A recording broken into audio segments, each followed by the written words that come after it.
مرکز الاولیاء لاہور میں موسم سرما کی پہلی بارش ہوئی تو اکثر سننے میں آیا کہ اچھا ہوا بارش ہوئی کہ بارش ہونے سے بیماریاں ختم ہوں گی۔ امیر السنت کی بارگاہ میں عرض ہے کہ اس کے بارے میں کچھ ارشاد فرمائیں کہ کیا واقعی بارش کے ہونے سے بیماریاں ختم ہوتی ہیں اور کیا بارش کے نہ ہونے کی وجہ سے بیماریوں کا سلسلہ بڑھ جاتا ہے؟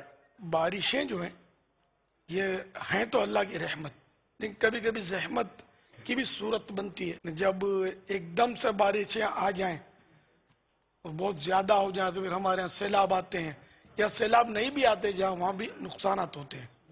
تو اللہ تعالیٰ سے رحمت کا سوال کیا جائے۔ رہا بیماریاں دور ہونے کا جہاں تک تعلق ہے تو اس سلسلے میں کچھ مجھے پڑھنا تو یاد نہیں پڑتا، لیکن یہ سمجھ میں آتا ہے۔ یہ ہے کہ جب ہم چھوٹے ہوتے تھے تو وہ گرمیوں میں گرمی دانے، ہاں یہ جب بارش آتی تھی خوش ہوتے کہ اس میں نہائیں گے تو صحیح ہو جائیں گے، اور غالباً صحیح ہو جاتے تھے وہ دھل کر۔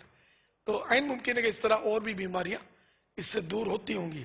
اور پھر بارش کا جب کیچڑ جمع ہوتا ہے تو مچھر پروڈکشن بڑھ جاتا ہے، بیماریاں پھیلتی بھی ہیں اگر اس کی صفائی نہ کی جائے۔ تو بارش بہرحال ضروری ہے، خاص کر یہ کھیتوں کے لیے، باغوں کے لیے، پیداوار کا ان سے بڑا تعلق ہوتا ہے۔ بارشیں جب نہیں آتی تو قحط ہوتا ہے، تنگی آ جاتی ہے، اناج نہیں پیدا ہوتا اور لوگ ایسی بھی نوبت آتی ہے بھوکوں مرنے لگتے ہیں۔ ویسے اس کو قرآن کریم میں بارش کو ماء مبارکن کہا گیا، برکت والا پانی۔ واللہ تعالی اعلم ورسولہ اعلم، عز و جل و صلی اللہ تعالی علیہ وآلہ وسلم، صلو علی الحبیب صلی اللہ تعالی علی محمد۔